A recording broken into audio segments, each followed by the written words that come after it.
Hi, and welcome back to Introduction to Sociology. This week, our topic is going to be culture. First topic one, we talked about what is sociology. It's a systematic study of society, of behaviors and interactions. Who started it, why it started, and I introduced some of the main topics of the sociological perspectives, the uh, sociological imagination, and beginner's mind. And we'll be using those throughout, especially after this week. So then we went on to how do we do systematic study? And we use different research methods. It's very important for the research methods because this is how we know that these theories, these perspectives are really valid. We went over several of those, and you even had a couple of assignments. Now, the third part, and this is all the big foundation before we can really get into the meat and potatoes. That's an old saying. And so, what is society? Society is culture. It is looking at everything around us. It is all based on everything we do: religion, language, entertainment, families, how we follow rules, everything about us. Now, many of us think that culture is just about a different country, and it's not. There's more to it. So, before we begin, write these words down. These are some of the most important concepts and terminology for this topic. Are you ready? We're going to be talking about um, what is culture, the dominant culture, subculture. We're going to be talking about ethnocentrism, cultural relativism, material culture, symbolic culture, and we're going to also be talking about norms, folkways, mores, and sanctions. All right, so you ready to dive in? Okay, so again, um, culture is community of people try living in a particular country or region and having shared customs, laws, and organizations. That's the official definition. Um, and so it's an entire way of life. It's everything that we do, from getting food to eat, expressing feelings, marriage. Now, it will look different no matter where you're at. And so dominant culture. What is dominant culture? So let's look at this is kind of country, region. So let's look at the United States, dominant culture. What are some aspects of the dominant culture? These are values, norms, and practices of the most powerful group overall.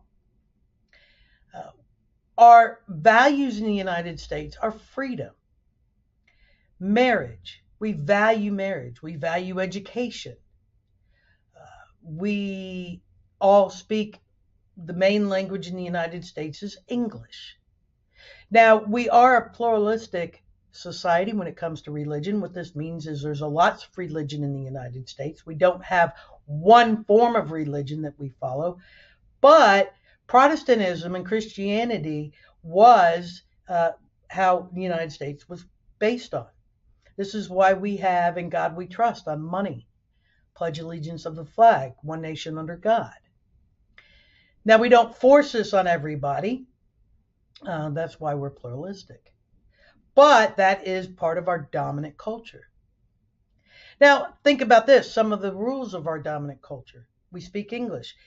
We have, if I told you to look at an octagon red sign, you automatically think of it's a stop sign. We drive on the right side of the road. Doesn't mean it's correct, but we drive on the right side of the road. And whether you're in North Carolina, Florida, Wyoming, it's going to be those same things. That's the dominant culture. Subcultures are these can be uh, cities, your home, your family, hobbies, school. Let me give you another example. Dominant culture, colleges, but all colleges are not going to look the same. You look at Davidson Davy Community College, very different subculture than, say, Central Piedmont Community College, or even NC State or University of Miami. The main purpose is education, getting a degree, but the rules can be different in each place. I'll break that down just a little bit more. But dominant culture and then subculture. And so culture, again, is everything around us, but it's not going to look the same.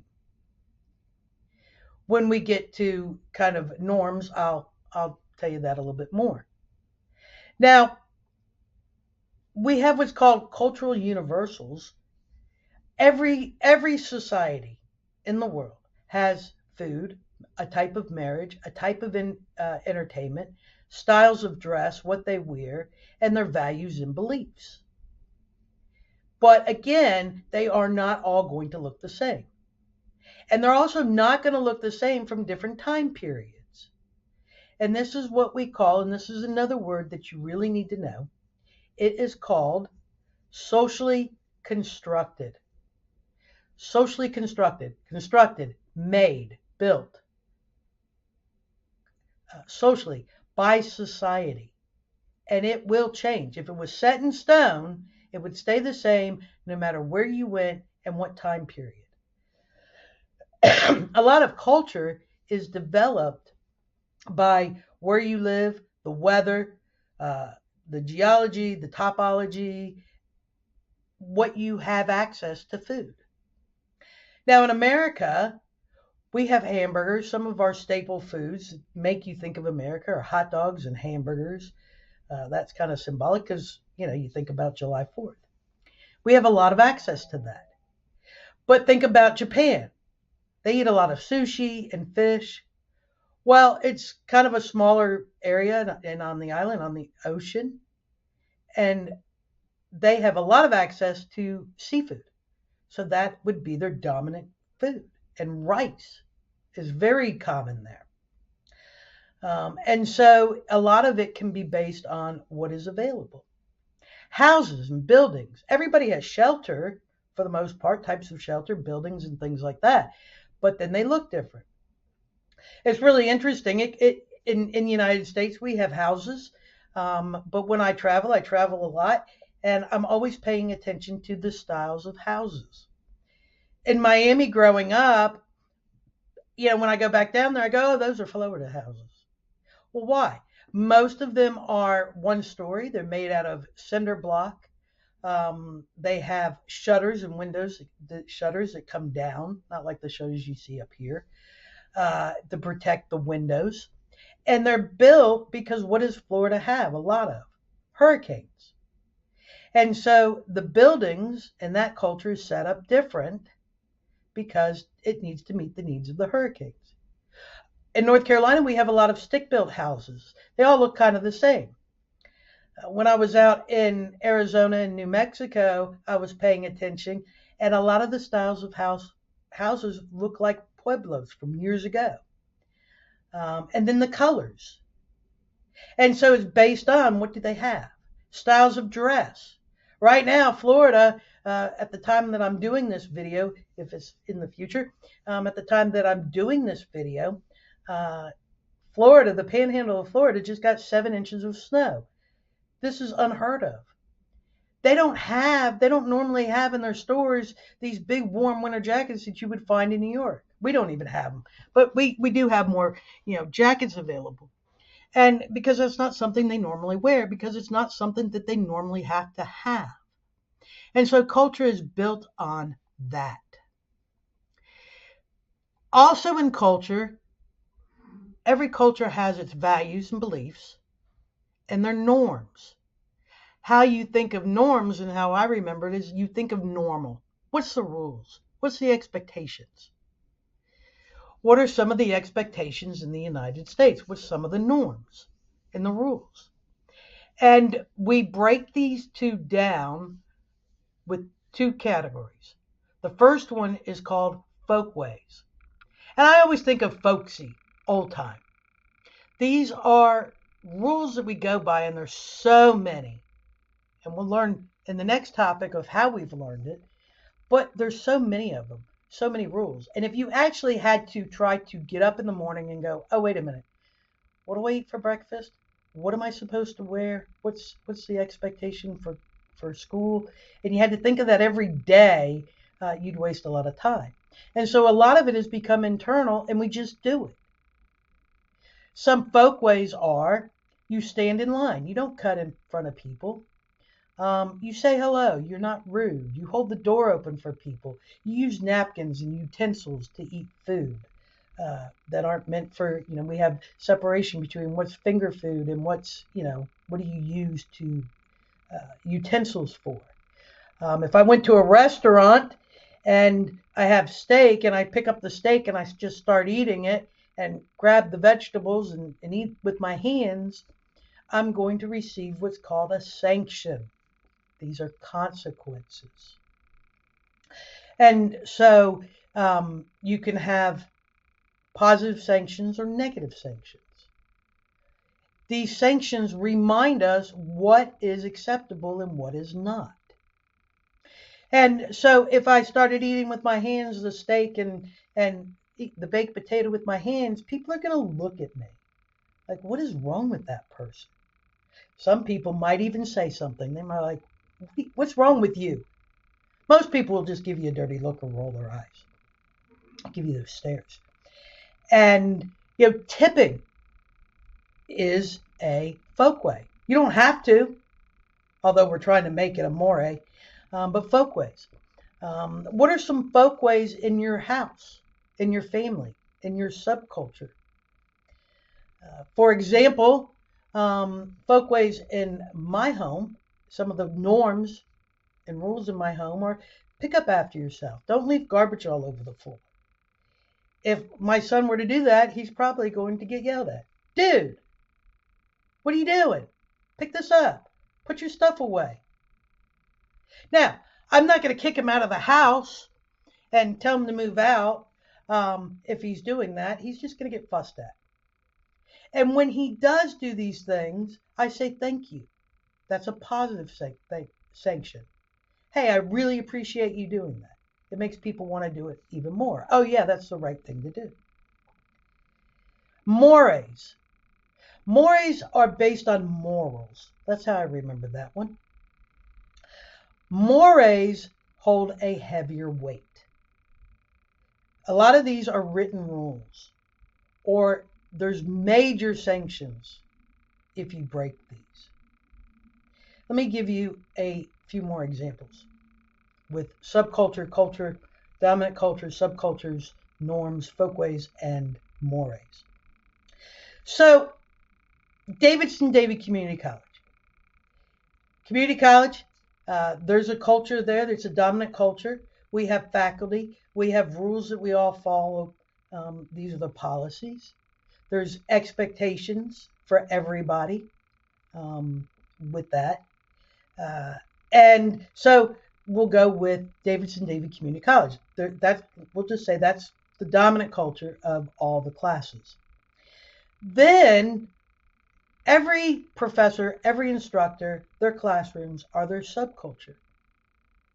So with Davidson Davie, you do have the policies that reach out to everybody, staff, faculty, students, the rules of that, the expectations. And these are kind of put out there in the student handbook, in the policies. These are mores. These are written rules that you have to follow. If you don't, there's consequences. Every classroom and instructor and professor, you have the subculture. Now in my class, we have the syllabus. And in my syllabus may be different than, let's say, your Mr. Rosenberg's Spanish class. We all have the same values. We value education, but our beliefs might be different. Now, for me, I make it very, very clear that I do not take late work unless you have prior permission. And you're not going to make it up. I'm very strict on that because I believe I value education, but I believe that I need to prepare you for the real world. You can't just always make excuses and miss deadlines or not show up to work. And so, in my subculture, in my classroom, that's a big deal for me. That's a more. I have it written down in my syllabus. And if you break that, you're going to get a 0. And I'm going to tell you no when you ask to make up an assignment, unless you had prior approval or extreme circumstances. It's written down. The use of AI. There's professors out there that will allow you to use AI. There's professors that don't have due dates, or they'll let you do makeup work. That's their subculture. It's in their syllabus.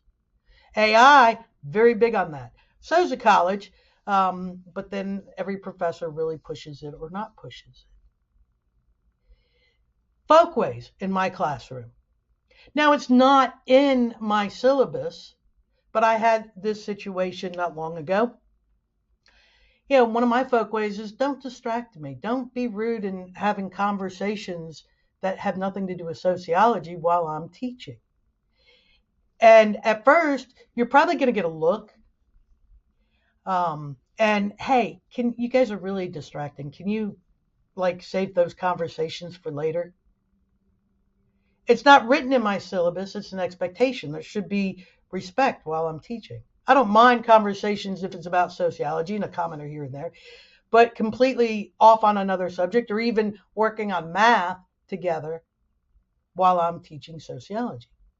And so my folkways are don't do that. Or if somebody's on the phone or doing things that are distracting. My sanctions for folkways, which are informal sanctions, is just going to be like, hey, don't do that. I'm going to fuss or whatever. Now, it could become a more if it continues and continues, and then I'm like, get out of my class. Don't come back until you can be respectful. And then I would probably, a lot of times, then the next time my next class, I'm probably going to put it in my syllabus as a more with a formal sanction.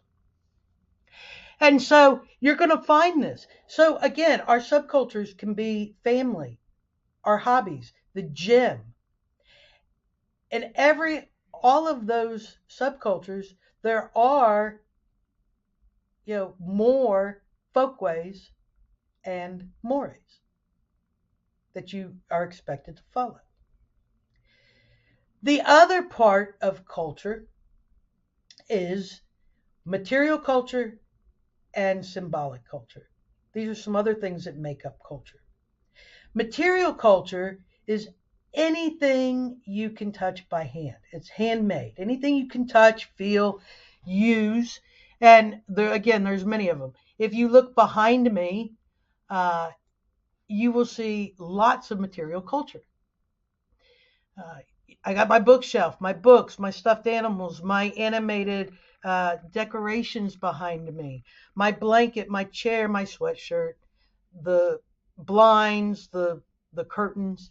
And it can always be different in every area, every subculture. If I was at the gym, you would probably see the different weights, the machines.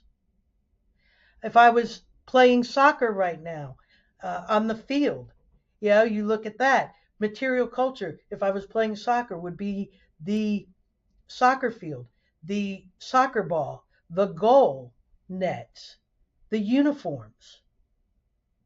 It's everything that's made. And then we put meaning to those. If I see the soccer ball, I automatically know that it's soccer. Now, the words might be different. Everywhere else, they call it football. And, in other countries, soccer's football.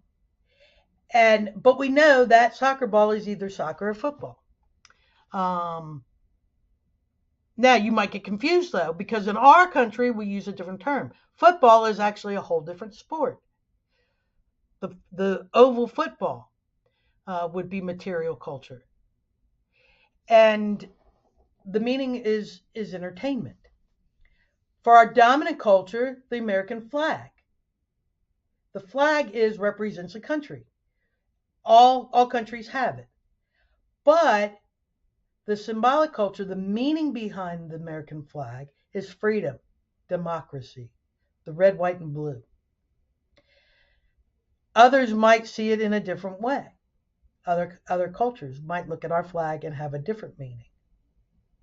If you look at my animated uh, people, you look at Scrooge, automatically you're thinking Christmas or Halloween, my sailor, or Halloween. But if you see the reindeer and Santa, again, this is material culture we've created, but we've also given it symbolic culture. We see Santa and it's Christmas, the reindeer. The norms are normal people don't keep them out all year round. I'm not normal, got it. But when you see them, if I said, hey, it's November and we're going to have turkey, dressing, mashed potatoes, green beans, sweet potato casserole, everybody's coming over, you see the turkey and all that, you automatically think, oh, that's symbolic. We do that for Thanksgiving. You're not going to find that in some other countries. They don't celebrate Thanksgiving. That's something for us. That's symbolic. 4th of July. What food do you automatically think that's symbolic to that culture, to that holiday? Hot dogs and hamburgers and fireworks. I remember we were in Ireland, many years ago, and I had some students there, and it was over July 4th. And my students, I don't know what they were thinking when they were talking to the Ireland students. And they're like, hey, what do you guys do for July 4th? And they're like, that's your thing? That's not us. We didn't fight England for our revolution. And they're like, oh, yeah, wasn't thinking about that. Because we were automatically, we're so in tune to culture. We don't think about other cultures because we're so much into ours. It was very nice of our Irish friends. They did do a cookout for us, but it was a little different. Their hot dogs are more big sausages, and the hamburgers kind of were made out of lamb. But they tried to do something for us to symbolically for 4th of July. So culture, so much of our culture, and like I said, it changes. So let's go to the assignment that you just completed. I have you doing the coding of the television shows for a couple different reasons. We actually use this in several different topics. The first is learning how sociologists kind of do content analysis. That gave you that experience. The next thing is, because I use it in culture. Now I want you to think back to the older television shows. What was the culture at that time? What were the norms? What were the folkways and the mores? And you probably picked it up, or you might not have picked it up. And now that I'm bringing it up, you're going to be able to put it together. So, when you're looking at it, what were the norms? Most of the shows were focused on families. There were more men. If you really looked at some of them, you had the norms that women stayed in the home, traditional gender roles, the culture of back in the day. If you might have noticed, depending on what shows you picked, there was not a lot of divorce. This is why I have you do some of those categories. The shows either focused on married or widowed. The Brady Bunch was one of the first shows that looked at stepfamilies, but they never really used that term, and you never found out. I don't remember. If somebody does and they do know, please let me know. But I don't think they ever said anything about what happened to their spouses. No divorce or whatever. They just got together. It was a big family. They didn't really use step families. That wasn't the culture at that time. You will find in more that they focused on, a lot of the shows focused on the cultural norm of, money, middle class and up. If you did watch like maybe the good times. That was more of focusing on the culture of that time. It was a family of five living in the what was called the ghettos, the high-rise buildings in the ghettos, and being on welfare in Chicago. They were, that was the stereotypical part of that culture at the time. You very rarely, only in one show that I can think of in the past, and again, I'm not up with everything. Three's Company is the only one that ever mentions homosexuality. And that was more for fake, and it was meant to be funny. Now, jump to modern times, we're looking at a whole different culture, different norms, different values, different beliefs. You've got going on not as traditional gender roles. You don't see as many family shows anymore. You see more diversity, meaning if you look back in the older shows, the majority of the characters are white. Modern time, it's very different. What was going on? What was the norms? What was the culture at that time in the past compared to now? You see more people living together, cohabitating, divorce. It's talked about. And you start looking at some of the topics that they're talking about. It goes with the cultural times, the norms that are going on. And so, that assignment, I do have a method to my madness on the assignments, just so you know. Another big word and two concepts that you really need to know in terminology is one of the things that happens with us. We get so much into our culture, what's going on around us. And it does become kind of automatic. It's internalized. We know it. We know the expectations when we go into a store, a restaurant, or any of that. We know how to act. We've been taught that, and if we didn't do it correctly, we've been sanctioned. And you'll find out in socialization why we don't like to be sanctioned and consequenced, and so we want to follow the norms, whatever is expected of us for the most part. And so and so we become culture is just we don't even think about differently. When I was 12, I grew up in Miami, but when I was 12, my parents came to me and said, we're going to take a year and a half off as teachers, and we've decided to move to Haiti to be missionaries. And my father was going to help build a hospital, and my mother was going to be the teacher for the missionary kids that were on the compound. And they let me know before we left. They said, all right, Denise, here's the thing. So in Haiti, the girls wear dresses. They're not allowed to go and play soccer and go out and play with the boys. They stay home and they cook. They speak Creole. You're going to have to learn a new language. They don't have 7-Elevens and ices. Right there, I said, I'm not going. I'll stay here at the house. You guys go. I'll see you in a year and a half. They don't have television, the radio stations. You're not going to have the things that you have here. And I really did say I'm not going. But yeah, I was 12. I couldn't stay home alone. And so I went. And we got over to Haiti, and I started to learn the dominant language. Haiti would be the dominant culture. I learned Creole. I could speak Creole fluently. I know some still, but that was a long time ago. They gave up. I wasn't wearing dresses. I wore shorts and t-shirts, but I never could go play soccer with the boys. Pretty much I was alone because I was the only white missionary girl on the compound.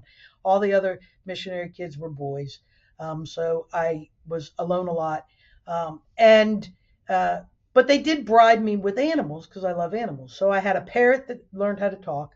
I had a dog that one of the missionaries brought over and left because they couldn't bring him back. I had a goat and a donkey. The dog went everywhere with me.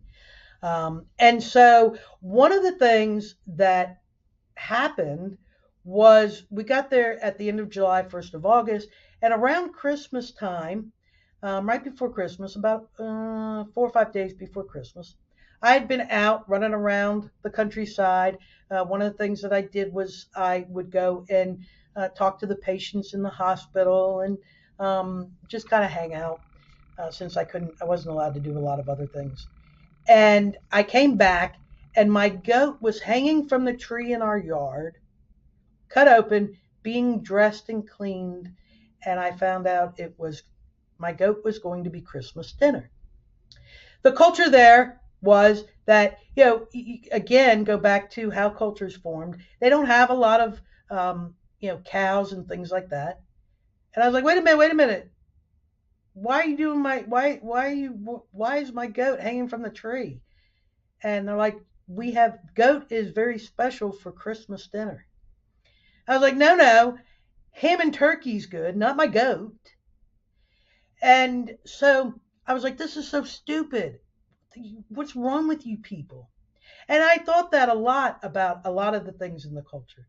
It's stupid that I couldn't go play soccer with the boys, that, I was expected to wear a dress. I thought this was all stupid.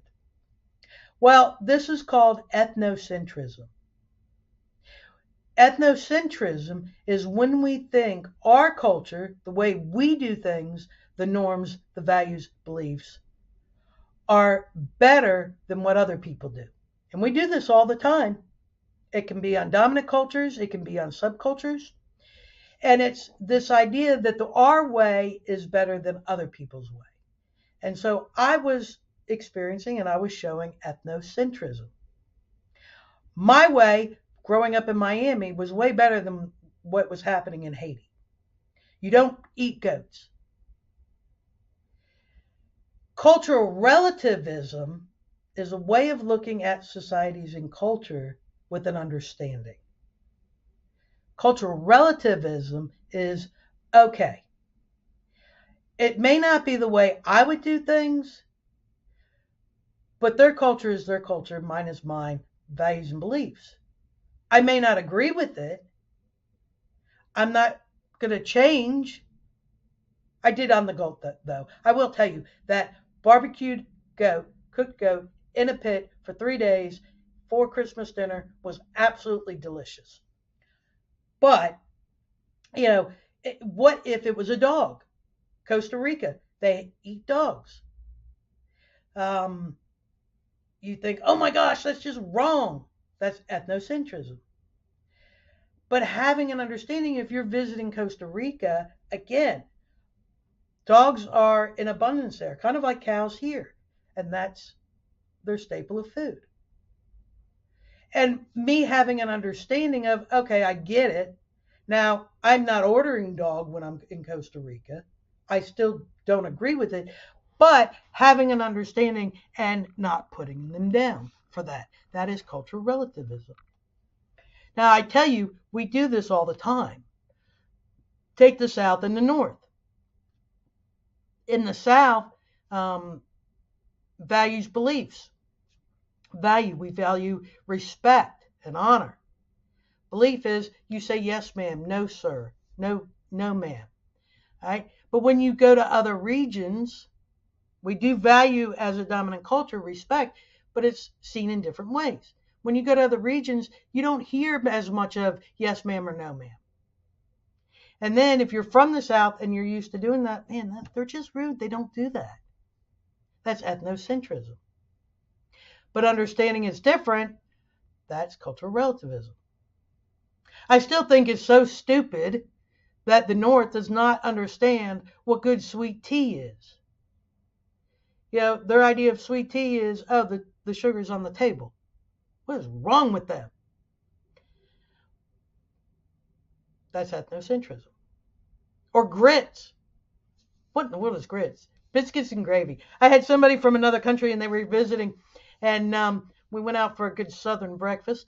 Grits, biscuits and gravy. I was like, yeah, you get it. You'll like it. And they brought it to the table and the person went, who threw up on my food? And I never thought about it before. I can't look at biscuits and gravy the same way now that they said that. But, ethnocentrism, but understanding this is part of the culture. Dungeons, and it can be on hobbies too. Dungeons and Dragons. I apologize if you're into Dungeons and Dragons and Pokemon. I'm using this as an example, but for me, Dungeons and Dragons, that's got to be about the stupidest game I've ever, hobby game, whatever. You're going to spend like days and weeks and months on some fantasy thing, really? Or you're out there running around looking for invisible Pokemon? Um, Again, culture, subculture, those are the norms. You know, thinking it's stupid, ethnocentrism. But going, hey, that's cool, that's for you. Yeah, go, not for me. Cultural relativism. Going back to looking at your assignments that are coming up, you're going to be looking at dominant culture, subculture. You want to identify uh, some of the material culture, handmade things for dominant culture, which is America, is what we're going with. And then for your subcultures, your family. What do you have in your family? What are some material cultures around your home? What if you are into going to the gym and lifting weights? What are some of the material cultures there that you wouldn't find elsewhere? What are some of the symbolic cultures? Now, symbolic culture is all about ideas, values, beliefs, signs, symbols, gestures, language, and words. Symbolic culture is, and I missed this earlier, but symbolic culture is if I went like this, you automatically know here in our society that this is hi, how you doing, or bye. It's a form of greeting. It's a gesture. Um, there for a period of time, this was like the thing. I don't even know what this means, but it was a big thing. You see people doing this in the photos. This was peace. Peace. It came out in the 60s, 70s, but we do this now. You know what this is. Go back to my trip to Ireland. It was really funny. Our students were all getting pictures with and this was back in 2017. And our students were getting pictures with the students in Ireland, and they were all together. And a couple of our students are doing this in the picture, and one of the Irish says, "No, no, what are you doing?" Had a totally different meaning in Ireland. That's so socially constructed, and it changes in time. We didn't have this when I was way back. We had this, and hey, this is cool, all good, from Happy Days, Fonzie. Different meanings to that and gestures, and they change. Words change, um, you know, from generation to generation, and a lot of it does come from new technology. Cell phone. If you'd said cell phone back in my day, we wouldn't even know what you were talking about. Or emojis. Now you have the emojis on the phone. We had emojis. We didn't call them emojis. We put a smiley face when we signed our name or something, or a heart, but we didn't. They weren't called emojis. Now they have a term for it, a word for it, a meaning. What are some words that you use that if you were in your home and you used in front of your parents and they would have no idea what we were talking about? Or that your parents have used and you have no idea. Like I said in the very beginning, meat and potatoes. We're getting into the meat and potatoes. Most of you probably had no clue what I meant by that. That was a saying. It meant like this is like the main part of it. Meat and potatoes is the main staple. It came from the food we eat. And most, that was a big meal. And another one I like here recently is tea. Tea. Now, in the beginning, somebody said, "Oh, what's the tea?" And I'll go, "Oh, well, we have Earl Grey and lavender and lemon, ginger." No, the tea. Well, right now that word means the drama, the info. Um, and I can see it's interesting to think of how we come up with words. Um, you know, well, usually when you're having tea, you kind of gossip, so I can see where that kind of came from. Some words I'm like, I have no idea. My son told me years ago, he said, Mom, you're such a savage. And I'm like, well, that's not a compliment. He's like, no, today is. And so it's words and gestures and meanings. We give meanings to different things. That's symbolic culture. If I go back to American flag, material culture, symbolic culture is freedom. Um, but the words, my son is very much into bodybuilding and the gym. And we were out one day and he ran into somebody who also goes to the gym and they said to him, man, you're looking big. Well, that would be a norm. That would be symbolic culture in that subculture in the gym. Now, had they turned to me, who I don't go to the gym, and said, man, you're looking big, I'm probably going to slap them. That's just rude. What are you saying, dude? And so they have different meanings, the symbolic culture. So you need to identify that, and then you're gonna look at the norms, the folkways, and the mores, and the dominant culture, and into subcultures. So that's one of your assignments. Let me make sure I'm getting everything. I'm gonna look at my notes real quick.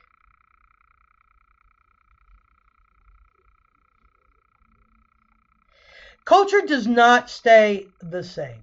Norms do not stay the same. If you again go back to the television shows, what was expected? Women stay home, men go out to work. That's totally different now.